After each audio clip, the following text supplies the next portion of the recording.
আসসালামু আলাইকুম ওয়া রাহমাতুল্লাহি ওয়া বারাকাতুহু। যাবতীয় স্তুতিবাদ মহামহিয়ান বিশ্ব নিয়ন্তা করুণার আধার আল্লাহ সুবহানাহু তাআলার উদ্দেশ্যে মহান সৃষ্টিকর্তার শাহী দরবারে আমরা আদায় করি অসংখ্য সাজদায়ে শুকর। এজন্য সবাই সমস্বরে পাঠ করি কালিমাতুশ শুকর। আলহামদুলিল্লাহ। দুজাহানের নবী নবিকুল শিরে বলি শিরে ভূষণ হযরত মুহাম্মাদুর রাসূলুল্লাহ সাল্লাল্লাহু আলাইহি ওয়াসাল্লাম তার উপর বর্ষিত হোক অসংখ্য দুরূদ ও তাসলিমা। এই জন্য ভক্তি ভরে সংক্ষিপ্ত দুরূদ সাল্লাল্লাহু আলাইহি ওয়াসাল্লাম। সম্মানিত উপস্থিতি, আমরা মহান আল্লাহ যত উপযুক্ত বা যথার্থ হক আদায় করি না এই বিষয়ে উপর বক্তব্য।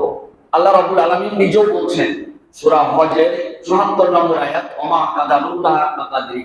সত্যই মানুষ, বিশেষ করে মুসলমান, মহান আল্লাহ যত উপযুক্ত হক আদায়ে ব্যর্থ। কেউ অর্ধেক করে, কেউ আংশিক করে, কেউ করেই না এমনকি। অথচ সেই মানুষের জেনে রাখা উচিত মহান আল্লাহ লা কাবিউন আসিস, কাবি মানে শক্তিধর, তার প্রতিদ্বন্দ্বিতা করার মতো ক্ষমতা কারণ নেই। সূরা ইখলাসে ওয়ালাম ইয়াকুল্লাহু কুফুওয়ান আহাদ, তার সমকক্ষ কেউ নেই। এটা হলো কাবি। আর আজিজ শব্দটি এমন পরাক্রান্তশালী, তার অর্থ আমরা করে থাকি তাকে পরাজিত করার মতো কোনো ক্ষমতা নেই। তাহলে এটাই যদি সত্য হয়, তাহলে আমরা কেন বা মহান আল্লাহ যত উপযুক্ত ন্যায়সঙ্গত হক অধিকার কেন দেব না? আমরা তো আমাদের অধিকারটা পরিপূর্ণভাবে নিয়ে থাকি। মানুষ মাত্র এই নিজের অধিকারকে নেওয়ার জন্য মামলা মোকদ্দমা কোর্ট কাছারি পর্যন্ত করে, কিন্তু আল্লাহর হক আদায়ের ব্যাপারে মানুষ কিঞ্চিত পরিমাণও চিন্তা করে না। মহান আল্লাহ রাব্বুল আলামিন আমাদেরকে অসংখ্য নিয়ামত দ্বারা ভূষিত করেছেন। প্রমাণ হিসেবে আল্লাহ সূরা বাকারায় বলছেন ২৯ নম্বর আয়াতের একটি অংশ, হুয়াল্লাযী খালাকা লাকুম মা ফিল আরদি জামিয়া। তিনি সেই মহান সত্তা, যিনি একক অদ্বিতীয় মহান আল্লাহ। তিনি যত কিছু সৃষ্টি করেছেন একমাত্র মানুষের জন্য সৃষ্টি করেছেন। সব সৃষ্টি বস্তু থেকে মানুষই উপকৃত হয়ে থাকে। মানুষের জীবনের সঙ্গে মহান সৃষ্টির যোগসূত্র নিবিড়। ছোট্ট জিনিস থেকে বড় জিনিস পর্যন্ত মানুষই তার ফায়দা হাসিল করে থাকে। এ থেকে দেখলে বোঝা যায় যে মহান আল্লাহ কত মহান, তার অধিকার বা হক কি পরিমাণ আদায় করা দরকার। প্রত্যেকটা মানুষকে নিজস্ব অবস্থানে থেকে যার যেমন সাধ্য, যার যেমন ক্ষমতা, ঠিক তাকে সেই অবস্থানে থেকে মহান আল্লাহ হক আদায় করতে হবে। হক মানে আল্লাহর ইবাদত করতে হবে। আল্লাহ যেভাবে চেয়েছেন, তার রাসূল যেভাবে দেখিয়ে দিয়েছেন, ঠিক সেই পদ্ধতি অনুযায়ী মহান আল্লাহর ইবাদত করতে হবে। আমরা এক এক করে আলোচনা করি যে জিনিসগুলি আল্লাহ পাক আমাদের জন্য সৃষ্টি করেছেন, সেই সৃষ্টি জিনিসে বা মহান সৃষ্টির বস্তুতে কারো কি হক, কারো কি শক্তির ভাগাভাগি আছে? নেই। এমন কিছু আলোচনা উঠে আসবে ইনশাআল্লাহ। ওমান তাওফিক ইল্লা বিল্লাহি তাওয়াক্কালতু ওয়া ইলাইহি উনীব। সূরা নাহাল নামে একটি সূরা আছে। নাহাল শব্দের অর্থ মৌমাছি। এই মৌমাছি নামক সূরাটির মধ্যে ১২৯টি আয়াত আছে। তার মধ্যে ৪টি আয়াত দুটি আদর্শ খাদ্য হিসাবে আল্লাহ রাসূল মহান আল্লাহ মানুষকে দিয়েছেন। আদর্শ খাদ্য আমরা বলে থাকি, দুধ হচ্ছে কি আদর্শ খাদ্য। দুধকে আমরা আদর্শ খাদ্য বলি। দুধ এমন একটি খাদ্য পানীয় যা খেলে ক্ষুধা নিবারিত হয়, তৃষ্ণা নিবারিত হয়। আলহামদুলিল্লাহ। সেটা হলো যে দুধকে আমরা গাভী থেকে পেয়ে থাকি, উট থেকে পেয়ে থাকি, ছাগল থেকে পেয়ে থাকি, মহিষ থেকে পেয়ে থাকি, যেগুলো হালাল প্রাণী, তার দুধ আমরা খাই। আল্লাহ বলেন ওয়াইন্না লাকুম ফিল আনামি লাইবরা নুসকিকুম মিম্মা হারছে দান নলামিন খালিসান সাইগাল লিশারিবিন। আল্লাহ বলছেন তোমাদের জন্য গৃহপালিত পশু প্রাণীর মধ্যে জ্বলন্ত দৃষ্টান্ত রয়ে গেছে। মহান আল্লাহর একত্ব, আমাদের অস্তিত্ব গৃহপালিত জন্তুর মধ্যে তোমরা খুঁজে পাবে, তালাশ করলে খুঁজে পাবে। যেমন এখানে গাভীর কথা বলছেন, বা দুগ্ধ যে দান করে এমন প্রাণীর কথা বলছেন গৃহপালিত। এই দুধটি কিসে থেকে আসে? গাভী, মহিষ, উট, ছাগি এগুলো তৃণভোজী প্রাণী। তৃণভোজী, বিভিন্ন গাছের পাতা, ঘাস ঘাসালি খেয়ে জীবন ধারণ করে। এই প্রাণীগুলি খাদ্যগুলা তারা একেবারে খেয়েই যায়। আমরা দেখি খেয়েই যায়। যখন তার উদরপূর্তি হয়ে যায়, তখন একটু বিশ্রামের আকারে সে শুয়ে পড়ে। শুয়ে পড়ার পর সে জাবর কাটে। অর্থাৎ এই খাবারগুলাকে পেট থেকে নিয়ে এসে পাকস্থলীতে দেওয়ার জন্য চূর্ণ বিচূর্ণ করে, যাকে আমরা জাবর বলি, ডাক্তারি ভাষায় জাবর বলা। এগুলাকে একেবারে এই তৃণ বা ঘাসঘাসালি বা মানে চারা আউট এমন জিনিসগুলাকে সে ভক্ষণ করার পরে আবার এগুলোকে কুচি কুচি করার জন্য, টুকরা টুকরা করার জন্য আবার নিয়ে এসে সে জাবর করে এবং তার মধ্য দিয়ে সে পাকস্থলীতে প্রেরণ করে। আলহামদুলিল্লাহ। পাকস্থলীতে খাদ্যটি যাওয়ার পরে, সমস্ত খাদ্য পাকস্থলীতে যাওয়ার পরে এই পাকস্থলীর খাদ্যটাকে সিদ্ধ করে, অর্থাৎ এ থেকে 3টি জিনিস বের করার জন্য সে একটা প্রক্রিয়ায় চলে যায়। ডাক্তার সাহেব যারা আছেন তারা এগুলো ভালো বলতে পারবেন, আমি তো ডাক্তার নয়, আমি কোরআন থেকে শুধু জ্ঞানটা আহরণ করেছি মাত্র। কোরআন বলছে যে এই খাদ্য খাবারগুলি 3টা জিনিসে রূপান্তরিত হয়। একটা গবাদি মানে গোবরে পরিণত হয়, একটি রক্তে পরিণত হয়, অপরটি যেগুলা স্ত্রীলিঙ্গ গাভী এর দুধে পরিণত হয়। সুবহানাল্লাহ। আল্লাহ কোরআনে বলছেন যে এই দুধটা যে তোমরা পেয়ে থাকো, এটা রক্ত এবং গোবরের মধ্যস্থল থেকে একবারে খুব সুন্দরভাবে খাঁটি, কিভাবে ওখানে ফিল্টার বসানো আছে আল্লাহ পাকি জানেন। এই গোবর এবং রক্তের মধ্য থেকে দুধটাকে পিওর করে তার স্তরে পাঠিয়ে দেওয়া হয়। সুবহানাল্লাহ। গোবরের অংশগুলিকে সেটা গোবর হিসাবে বের করার জন্য তার ট্যাঙ্কিতে চলে যায়, বাকি থাকে রক্ত, যেটা তার দেহকে সজীব রাখার জন্য যে রক্তের সঞ্চালন সেটা উপসরে সেটাকে প্রবাহিত করে। সুবহানাল্লাহ।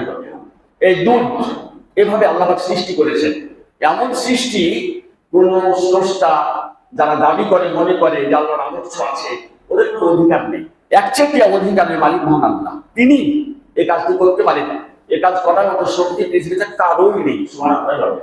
আল্লাহ বলছেন এই দুধটা হলো কি আদর্শ খাদ্য, সাইগুলি সারেবিন, অনায়াসে পানকারী পান করতে গিয়ে গলদ করতে পারে, কোথাও বাঁধে না। যখনই সে খেয়ে নেয়, পান করে ফেলে, তখন এই খাদ্যটি তার কণ্ঠনালী দিয়ে তার ট্যাঙ্কিতে চলে যায় অনায়াসে। সাইগুলি সারেবিন, অনায়াসে চলে যায়, কোথাও বাধাপ্রাপ্ত হয় না। এর মধ্যে মহান আল্লাহ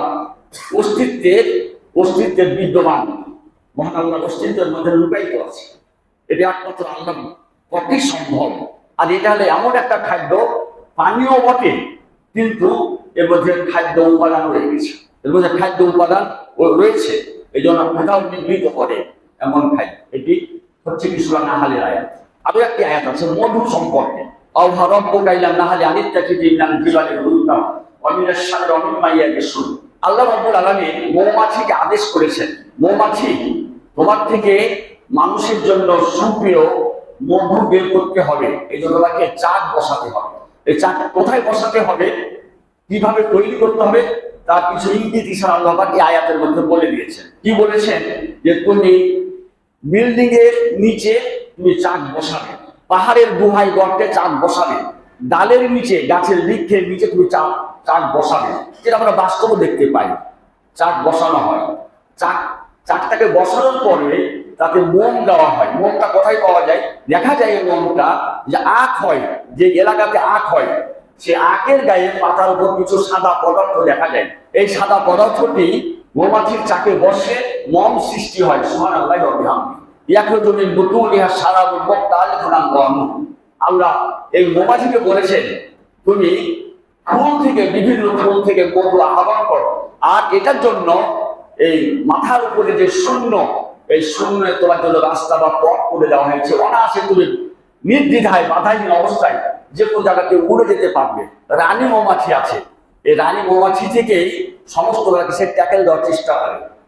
সে অনেক পাহারা বসিয়ে থাকে চাকের উপর। এই রানী মৌমাছির কথা যারা মানতে বাধ্য, সে হলো প্রশাসক। তার মধ্যে অনেক কিছু বিদ্যমান, বিশেষ করে নিয়মতান্ত্রিকতা, নিয়মানুবর্তিতা, শৃঙ্খলা, এই মৌমাছি থেকে আমাদের শিখতে হবে, জানতে হবে এবং জ্ঞান অর্জন করতে হবে। আল্লাহ রাব্বুল আলামিন এই মৌমাছিকে 3 সপ্তাহের মধ্যেই তৈরি করার ক্ষমতা দিয়েছে। 3 সপ্তাহ অতিক্রম করলে ওই মধু আর পাওয়া যাবে না, তারা শেষে খেয়ে ফেলে। 21 দিনের মধ্যেই মধু আহরণ করতে হবে। সেই মধুটাতে কি মৌসুম অনুযায়ী, সিজন অনুযায়ী তার রঙের পরিবর্তন পরিলক্ষিত হয়। কখনো লাল টকটকে দেখা যায়, কখনো সাদা দেখা যায়, কখনো ঠিক লাল এবং সাদার মধ্যবর্তী রং ধারণ করে। মুক্তারিফ রং আল্লাহ বলছেন রকমারি রং তোমরা মধুর গায়ে দেখতে পাও। এটা মৌমাছির পেট থেকে আমি তৈরি করে তোমাদের কাছে দিয়ে থাকি। ফিহে শেফা উল্লেন নাস। আসল বক্তব্য এই মধুর মাঝে শেফা আছে মানুষের জন্য। সুবহানাল্লাহ। এই মধুর মধ্যে অনেক শেফা আছে, অনেক অসুখের প্রতিকার স্বরূপ, প্রতিষেধক স্বরূপ ওষুধ কাজ করে এই মধু থেকে।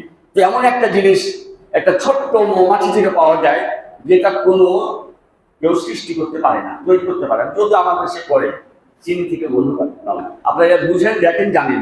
তবে আল্লাহর মধুটা একটা খাঁটি, প্রিয় খাঁটি মধু পাওয়া যায় এবং মানুষের শেফা। আল্লাহ রাসূল বলেছে আলাইকুম বিশিফাইন, দুটো জিনিস থেকে তোমরা শেফা গ্রহণ করবে। হাদিস, কোরআনুল কারীম।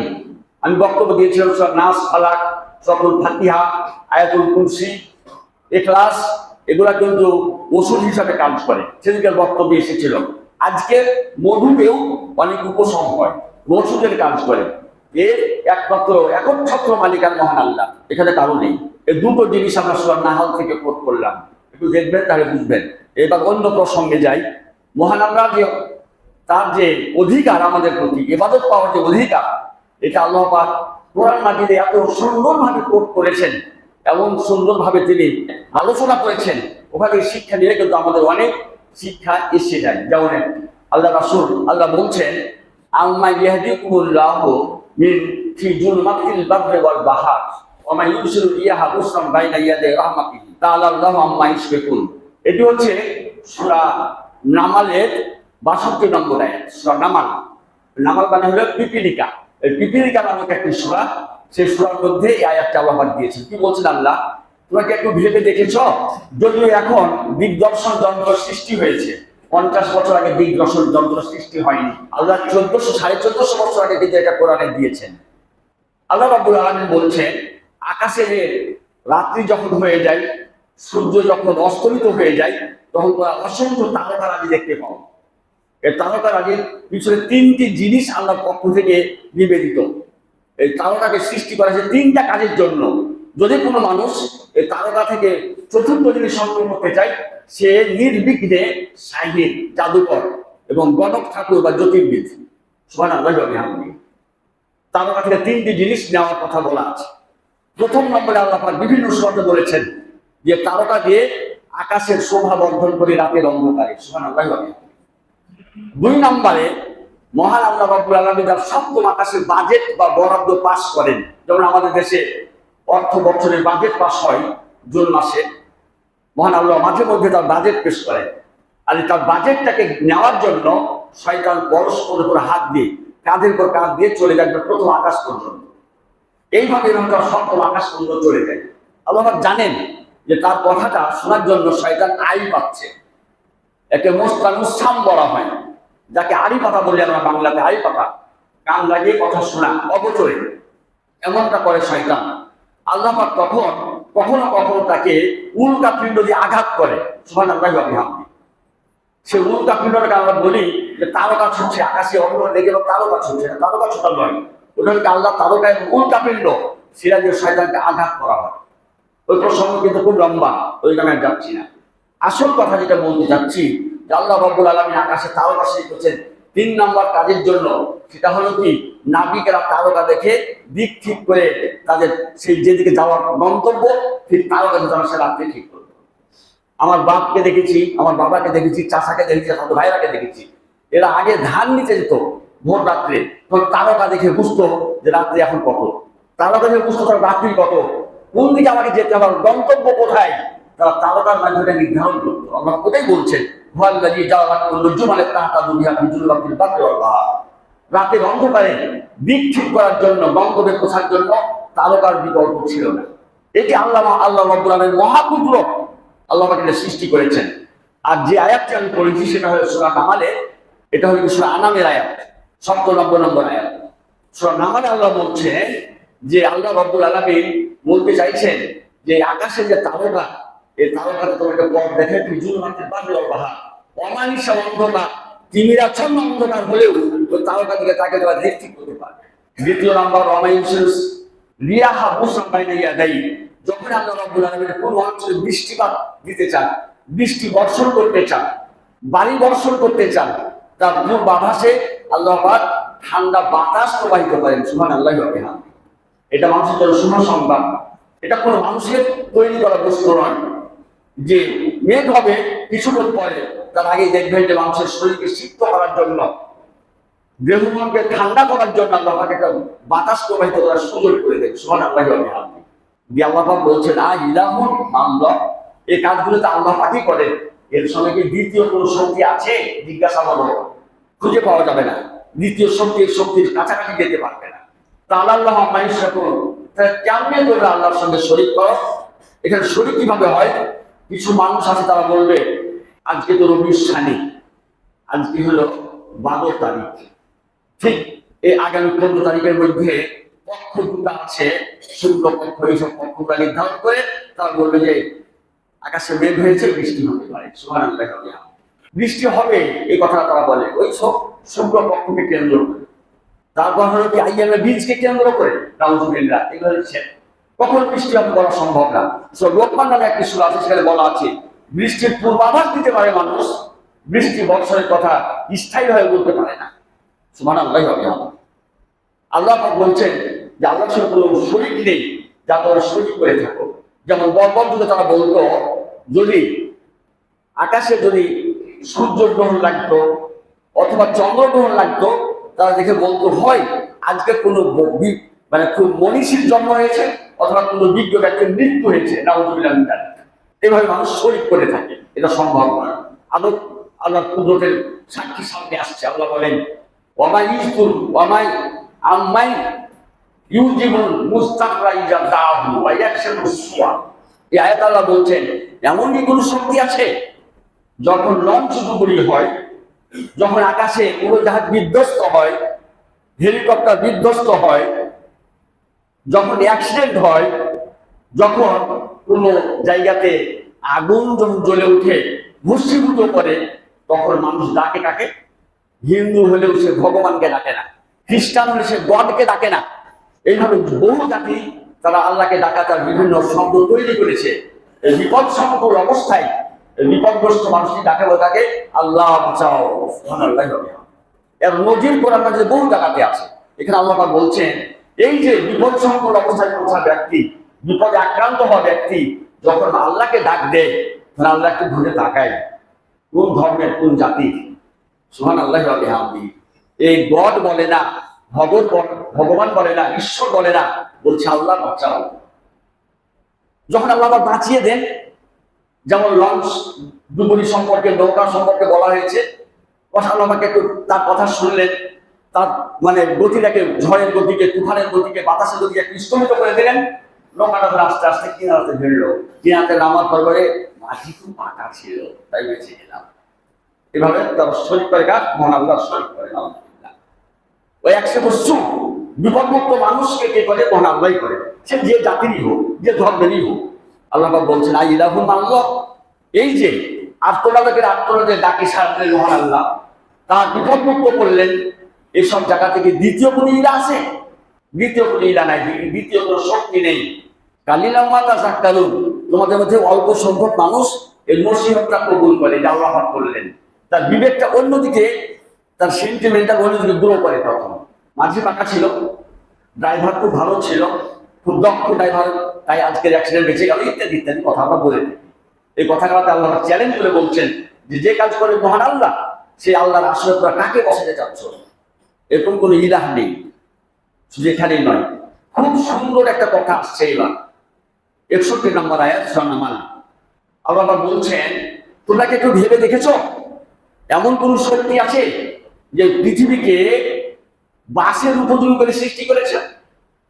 এই পৃথিবী কিন্তু পানির উপর ভাসমান, এই পৃথিবীর নিচে কিন্তু পানি আছে, পানির উপর পৃথিবীটা ভাসছে, দোদুল্যমান অবস্থায় ছিল। আল্লাহ কোন আয়াতে বলেছেন, এখানেও ইঙ্গিত করেছেন মাত্র বিভিন্ন জায়গাতে পাহাড় পর্বতকে পেরেকের মতো পুঁতে দিয়েছেন। সুবহানাল্লাহ। মনে রাখবেন এভারেস্ট বিজয় হিমালয় পর্বত 29,000 সামথিং ফিট উঁচু, তার নিচেও 29,000 সামথিং ফিট নিচু, তার নিচেও আছে। সুবহানাল্লাহ। না হলে জমিনের ব্যালেন্স ঠিক থাকবে না। যত আপনি বিল্ডিং যত উপরে নিয়ে যাবেন, আপনাকে তার ফাউন্ডেশন খুব শক্তিশালী করতে হবে, বেস খুব শক্তিশালী করতে হবে, নইলে আপনি উপরে খাওয়া তুলতে পারবেন। এটা যেমন স্বাভাবিক, ঠিক এই জমিনের ব্যালেন্সকে ঠিক রাখার জন্য আল্লাহ রাব্বুল আলামিন বিভিন্ন জায়গাতে পাহাড় পর্বত পতিত করেছেন, গেড়ে দিয়েছেন, পুঁতে দিয়েছেন। সুবহানাল্লাহ। তারপর আল্লাহ বলছেন, তাই পৃথিবী এখন বাসের উপযোগী হয়েছে। আমরা শুনতাম কোথাও নাকি কোন ভূখণ্ডে নাকি 104 তলা ঘর আছে, 104 তলা, পরে আবার বুরুজ করলো 120 তলা। যদি এই ব্যালেন্স ঠিক না থাকতো, ওই ঘর আর থাকতো না, বিল্ডিং থাকতো না, ওই সাগরের মধ্যে পড়ে যেত। সুবহানাল্লাহ। তাহলে এখানে বুঝতে হবে যে পৃথিবীটা বাসের উপযোগী কে করেছে? মহান আল্লাহ করেছে। তাই সম্ভব 10 তলা, 20 তলা, 30 তলা বিল্ডিং উঠানো সম্ভব। আরো একটি গুরুত্বপূর্ণ বিষয় আসছে এবার, ওয়াজালা ফিহা আনহার। এই ভূখণ্ডের বুক চিরে আল্লাহ রাব্বুল আলামিন পানির নিষ্কাশনের জন্য, জলাবদ্ধতা দূর করার জন্য নদ, নদী, খাল, বিল, হাউর, বাউর, গর্ত, জলাশয় সৃষ্টি করেছেন মহান আল্লাহ। আজকে কৃত্রিম সংকট সৃষ্টির জন্য জলাবদ্ধতা করা হচ্ছে। যেখানে যেটা করা প্রয়োজন না, ঠিক সেখানে সেই জিনিস স্বার্থ উদ্ধার জন্য করা হচ্ছে, আর জলাবদ্ধতায় সব ডুবে যাচ্ছে। এটা মানুষ তৈরি করেছে, কিন্তু আল্লাহর সৃষ্টির মধ্যে কোনো স্ববিরোধী নাই, সাংঘর্ষিক না, স্ববিরোধীও নয়। তিনি এমন ভাবে এই ভূখণ্ডের বুক চিরে নদ, নদী, খাল, বিল, হাওরকে প্রবাহিত করেছেন, কোনো অসুবিধার কথা না, কোনো অসুবিধার কথা না। কারণ বৃষ্টি হবে, কি পরিমাণ বৃষ্টি আল্লাহ দিবেন সে নিজেই জানেন, মানুষের জানা ছড় বাইরে। এখানে মনে রাখতে হবে, পানি কিন্তু দুই প্রকার। সমগ্র পৃথিবীটাকে 4 ভাগে ভাগ করা হয়, 3 ভাগ পানি আর 1 ভাগ স্থল। এই স্থল ভাগে যে বৃষ্টি বর্ষণ হয়, এই বৃষ্টিটা স্থল ভাগের মধ্যেই কিন্তু চুষে যায়, ভিতর দিকে চলে যায়। এই পানিটা মিষ্ট পানি, তৃষ্ণা নিবারক পানি। আর যেটা আমরা দেখি সাগর, মহাসাগর, প্রশান্ত মহাসাগর, উত্তর আটলান্টিক, দক্ষিণ আটলান্টিক, আর্কটিক মহাসাগর, আমাদের ভারত মহাসাগর, এই সাগরের পানি কিন্তু লোনা, লবণাক্ত। এই পানিগুলো লবণাক্ত, লোনা পানি। আল্লাহ রাব্বুল আলামিন এই পয় প্রণালীর মাধ্যমে, এই নিষ্কাশন ব্যবস্থার মাধ্যমে এই মিষ্টি পানিটাকে ওই লোনা পানির মধ্যে যে সব একাকার করেন। কারণ আছে এখানে। কারণটা হচ্ছে লবণাক্ত পানি, সাগরের পানি লবণাক্ত পানি সবকিছু হজম করতে পারে এবং সেখানে সবকিছু পচে যায়। যত আমাদের বর্জ্য পদার্থ সব ওখানে গিয়ে জমা হলে এই লবণাক্ত মাধ্যমে সে পানিটাকে পচানো সম্ভব, এবং সেই পচানো পানিটাতে দুর্গন্ধ ছড়াবে না। কারণ পানির পরিমাণ প্রচুর পরিমাণে, এই জন্য সেখান থেকে দুর্গন্ধ ছড়ায় না। দুর্গন্ধ কোথায় ছড়ায়? আমাদের দেশে যে পানি আছেন, ছোট ছোট পুষ্কুনি আছে, পুকুর আছে, খাল, ডোবা, গর্ত আছে, এই জায়গাতে পানির জলাবদ্ধতা হলেই সেখান থেকে পানি কিন্তু গন্ধ হয়। মিষ্টি পানিটা বেশি বটে আগে, মিষ্টি পানির মধ্যে পচন ক্রিয়া খুব বেশি আছে, আর তেজস্ব ক্রিয়া আছে সাগরের পানিতে। আল্লাহ পাক বলছেন, কথা নয় বলবো না, অনেক কথা বলার ছিল, আমি শেষ করতে যাবো। মানাজাল বাহরাইনি ইয়ালতাকিয়ান বাইনাহুমা বারযাখুন ইয়াবগিয়ান। সূরা রহমানের মধ্যে আমরা 19 আর 20 নম্বর আয়াত পড়েছি। এখানে কি আছে ইলাহু মাল্লাহ? আল্লাহকে বাদ দিয়ে কোনো ইলাহকে খুঁজে পাবে এই সৃষ্টির পিছনে? কখনো খুঁজে পাওয়া যাবে না। একমাত্র আল্লাহ সৃষ্টি করেছেন এগুলা সুনিপুণ ভাবে, মানুষের উপকারের জন্য আল্লাহ পাক সুন্দরভাবে সৃষ্টি করেছেন। কিন্তু মানুষকে কষ্ট দেওয়ার জন্য কৃত্রিম সংকটের মাধ্যমে অনেক কিছু করে চলেছে। আল্লাহর সঙ্গে কোনো শরীক নেই এই সৃষ্টির মধ্যে। আল্লাহ পাক বলছেন, মানাজাল বাহরাইনি ইয়ালতাকিয়ান বাইনাহুমা বারযাখুন ইয়াবগিয়ান। লক্ষ্য করুন, আমাদের এই পদ্মা নদী প্রবাহিত হয়ে গোয়ালন্দে গিয়ে মিশেছে, যমুনার সঙ্গে মিশেছে। আল্লাহ পাক বলছেন, ওয়াজালা বাইনাহুমা হাজিজা, একটা অন্তরাল সৃষ্টি করছে। দুই নদীর মধ্যে একটা অন্তরাল, দুই পানির একটা অন্তরাল সৃষ্টি করছে। অদৃশ্যমান পার্টিশন সৃষ্টি করেছেন আল্লাহ। তাই দেখেন, পদ্মার পানির সঙ্গে যমুনার পানি মিশে না, আর যমুনার পানির সঙ্গে পদ্মার পানি মিশে না। সুবহানাল্লাহ। যে কথাই এখানে না, অমাইয়াস্তাবিল বাহরান, সাগরের পানি এক সাগরের পানি আর এক সাগরের পানির সঙ্গে মিশে না। আপনারা আমার থেকে বেশি জ্ঞান রাখবেন, পড়েছেন, বেশি জানবেন। আটলান্টিক মহাসাগরে 2টা নদীর সন্ধান পাওয়া গেছে। আটলান্টিক মহাসাগরের পানি সব সময়ই উজান থেকে ভাটির দিকে যায়, কিন্তু নদীর পানি ভাটির দিক থেকে উজানে যায়। এই সত্যিকার মহান আল্লাহ। সেই 2 নদীর সন্ধান পাওয়া গেছে, পাশাপাশি চলছে। এক নদীর পানি যাচ্ছে এই দিকে, আর এক নদীর পানি যাচ্ছে এইদিকে, স্রোত যাচ্ছে এইদিকে, কারেন্ট যাচ্ছে এইদিকে। সুবহানাল্লাহ। এমনকি অদৃশ্যমান পার্টিশন আল্লাহ সৃষ্টি করলেন, এক পানি আর পানির সঙ্গে মিশে না। সুবহানাল্লাহ। মিশে না, এখানেও মিশে না, ওখানেও মিশে না। আল্লাহ পাক বলেছেন যে হাজা আজবুন ফুরাত স্থলভাগের পানিটা হচ্ছে মিষ্ট পানি এবং তৃষ্ণা নিবারণকারী পানি। সাগরের পানি মিলহুল ওজাজ, লবণাক্ত এবং বিষাদপূর্ণ। আপনি পশুর নদী যাবেন, মোংলাপটে যাবেন, মোংলাপটে গিয়ে যখন গরম জলে যাবেন বা দুবলার চরে যাবেন, ওই পশুর নদীতে একটু পা দিয়ে পানিটাকে তুলে দেখবেন, লবণাক্ত। কক্সবাজারে দেখবেন, সেনমাটিতে দেখবেন, এই লবণাক্ত পানি গায়ে পড়লে বোঝা যায় যে লবণাক্ত পানি। এই সৃষ্টির পিছনে মহান আল্লাহ অস্তিত্ব লুকায়িত আছে। একত্ববাদের সৃষ্টি মহান আল্লাহ, এগুলো এত সুন্দর একটা ব্যবস্থাপনার মধ্যে দিয়ে আল্লাহ এটাকে পরিচালনা করছেন মানুষের জ্ঞানের বাইরে। অথচ মানুষ নিজের বিদ্যা বুদ্ধি দিয়ে এটাকে অন্য ধারায় প্রবাহিত করে মানুষের জন্য কৃত্রিম সম্পদ সৃষ্টি করছে। আল্লাহ তাদেরকে তৌফিক দান করুন, আল্লাহ আমাদের এই থেকে অভ্যাসে দান করে। আল্লাহ কথার বাড়াবো না, এসব কথাগুলোর মানে আল্লাহর ইবাদত বন্দী করতে হলে হক আদায় করতে হবে, এই কথা দিয়ে আমি শেষ করতে চাচ্ছি। একবার উপসংহারে আমি এসে গেছি, যদিও বক্তব্য ছিল হাসাব্বে বিহামদুর রব্বিকা ওয়া কুন মাস সাজিদিন। এটা সূরা হিজরের 57 নম্বর আয়াত। ওয়াবুদ রব্বাকা হাত্তা ইয়াতিকাল ইয়াকিন। উপসংহার আয়াত পড়ছি আমি। যখন আল্লাহ পাকের সৃষ্টির সাথে দ্বিতীয় কোনো সত্তা নেই, দ্বিতীয় কোনো শক্তিধর নেই, তার সমকক্ষ যদি কেউ নেই, তাহলে মহান আল্লাহ অস্তিত্ব সর্বত্রই বিরাজমান। আল্লাহর অস্তিত্ব যখন আছেই, আল্লাহ পাকি যখন একবার সর্বাধিনায়ক আহকামুল হাকিমিন, তখন তার ইবাদত আমাদের করতে হবে। আল্লাহ পাক বলছেন যে তোমরা আল্লাহর ইবাদতে মনোনিবেশ করো, আত্মনিয়োগ করো, আর বেশি বেশি করে সালাত করো, আল্লাহর ইবাদত বন্দী করো। কতক্ষণ পর্যন্ত? হাত্তা ইয়াতিকাল ইয়াকিন, মৃত্যু আসা পর্যন্ত। মৃত্যু যখন হবে তখন সব বন্ধ, আল্লাহর ইবাদতও বন্ধ হবে। আজকের বক্তব্য আমি শেষ করছি এই বিষয়ের উপর যে আপনাকে আমি বলতে চাচ্ছি যে আল্লাহ যখন এতগুলো অবদান মানুষের প্রতি, তখন আল্লাহরই ইবাদত আমাদের করতে হবে খাঁটি মনে, নিখুঁতভাবে, আন্তরিকতার সঙ্গে, সদিচ্ছার সঙ্গে, যেটা আল্লাহর দরবারে গৃহীত হয়, মঞ্জুর হয়। আল্লাহ আমাদেরকে সেই তৌফিক দান করুন, আল্লাহকে বুঝার তৌফিক দান করুন এবং বুঝে সুঝে ইবাদত করার তৌফিক। আল্লাহুম্মা আমিন।